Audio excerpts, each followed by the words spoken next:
The United States Department of the Treasury announced sanctions against 2 Brazilian citizens, 3 companies based in São Paulo, and a Portuguese company linked to the group. The American government states that all of them are involved in money laundering for the PCC. The United States Department of the Treasury decided to sanction Brazilian citizens and companies linked to the PCC in a targeted action that could even impact high-ranking officials involved in illegal activities. This measure represents a significant escalation in Washington's strategy against transnational organized crime, with operations and enforcement actions based on reports from the CIA and FBI, while DEA agents also work in the field. The goal is to weaken the financial arms that support a complex criminal system, which infiltrates banks, gas stations, transportation cooperatives, and shell companies created to launder money. This offensive demonstrates that the United States is gradually advancing in the fight against Brazilian factions, confirming a pattern already used before military operations. By sanctioning individuals and companies from Brazil, Donald Trump's government cuts off these organizations' access to the international financial system, making transactions more difficult and blocking assets. This strategy of economic suffocation is considered more effective than direct attacks on physical structures at this initial stage, as it destroys the criminal support base, making future military actions easier. When the flow of money is interrupted, the ability to bribe authorities and maintain protection networks drops drastically, which could be a sign that something bigger is about to happen in Brazil. Welcome to life in the barracks. The announcement was made by the U.S. Department of Treasury. 2 citizens and 3 Brazilian companies allegedly had ties with the first command of the capital.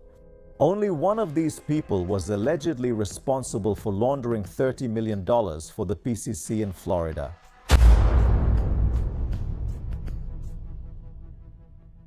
This show of force by the White House puts the FBI, CIA, and DEA in the field to neutralize the expansion of the PCC and the Red Command.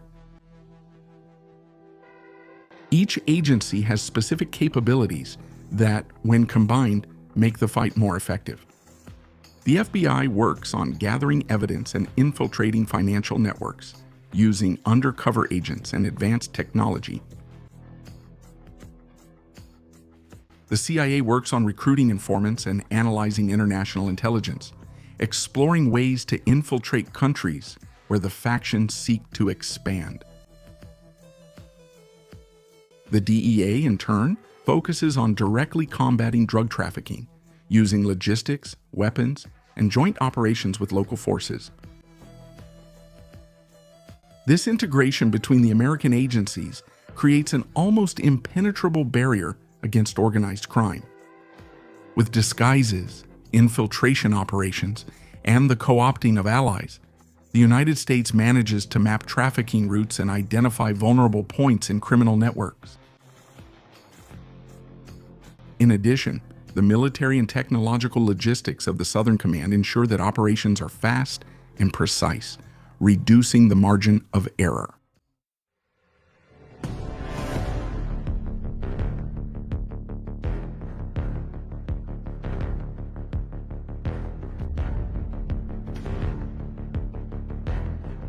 This combination of intelligence and operational strength is what makes the American strategy so feared by factions and by governments that oppose defining these organizations as narco-terrorists.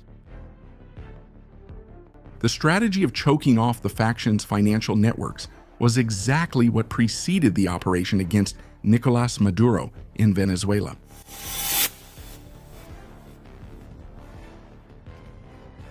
Before the attempt to capture the Chavista dictator, the United States cut off financing networks that supported the regime, causing internal cracks.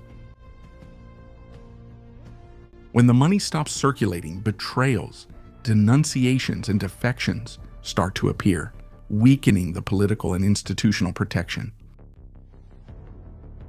This same model is now being applied against the PCC and the Red Command, with the expectation that the financial siege will cause ruptures. Workers to commands. According to the Treasury Department itself, the Brazilians Victor Henrique de Oliveira, Shimada, and Estela Stephanie Nunes, Henrique de Oliveira, were sanctioned. In addition to the company's Victory Trading Business Intermediation, PixUwave Payment Solutions, Wave Smart Constructions, and Floating Avenues, sole proprietorship based in Portugal. All are accused of moving funds originating from the PCC within the North American financial system. These sanctions not only freeze assets, but also isolate those involved from any legitimate activity in international markets.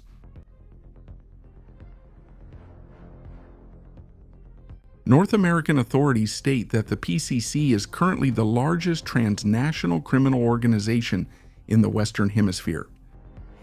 In recent years, the São Paulo-based faction has expanded its operations globally, with a significant presence in countries such as the United Kingdom, Turkey, and Japan.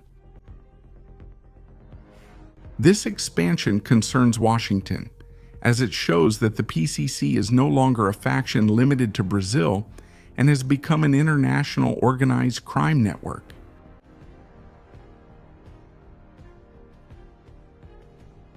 In the United States, the PCC is already considered a real and growing criminal threat, capable of infiltrating strategic economic sectors.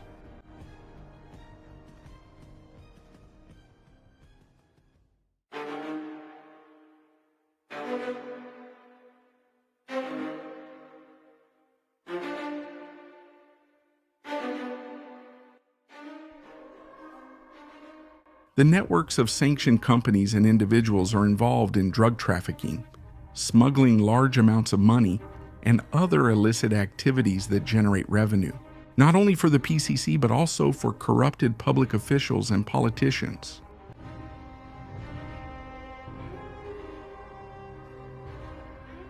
This financial structure is essential to maintain the power of the faction, allowing it to pay authorities, public officials, and even politicians.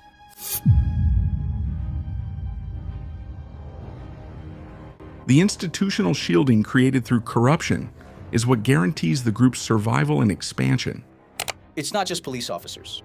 There are people much higher up who also get paid. That's something we... Who are you talking about? By directly targeting these networks, the United States aims to dismantle the mechanism that sustains crime. Recently, actions by the federal police and the São Paulo police revealed a money laundering operation based on commerce controlled by the PCC. Using a Chinese network for distributing electronics and an e-commerce platform, the faction managed to launder more than $190 million in just 7 months.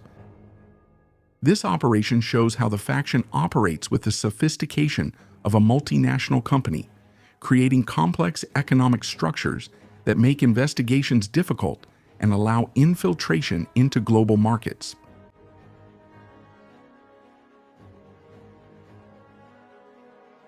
Even though the current Brazilian president has done little to create a unified force to fight crime, the Brazilian police have acted within their capabilities. Even with internal conflicts regarding the direction of some investigations, the federal police have carried out important operations against the PCC, dismantling money laundering schemes and international trafficking.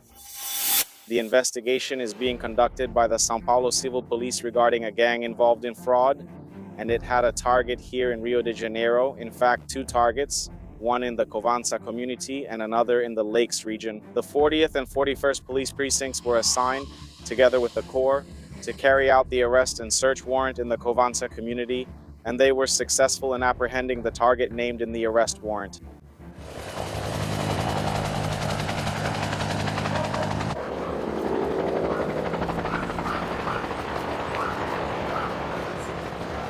I'm so São Paulo, the police say.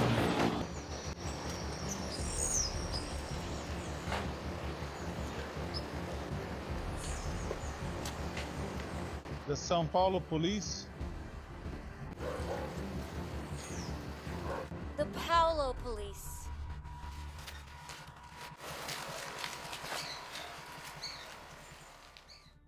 State police forces, such as those in São Paulo, Paraná, and Rio de Janeiro, have also acted decisively, even in the face of structural limitations. This action, combined with the international crackdown led by the United States, increases the pressure on the factions and may cause internal rifts. The current scenario shows that fighting organized crime requires international cooperation and multifaceted strategies. Believing that Brazil alone can win this war is the same as accepting that everything will remain as it is. You see how criminals, dangerous people, drug dealers, audacious ones shoot at the police? Put exclusive, as Marcelão da Traficante says. Careful, careful! Careful, careful! By targeting the finances of the PCC and Commando Vermelho, the United States shows that it's not enough to just arrest leaders or destroy drug labs. It's necessary to cut off the flow of money that sustains these organizations, undermining their ability to corrupt authorities and expand their reach.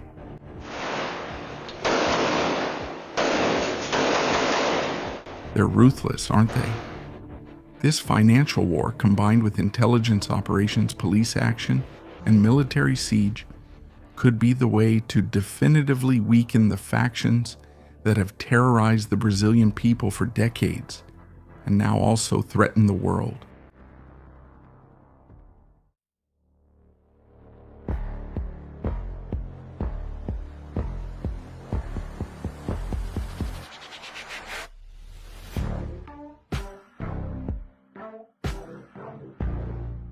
Leave your opinion here in the comments about why the current Brazilian government is against this U.S. offensive against Brazilian factions.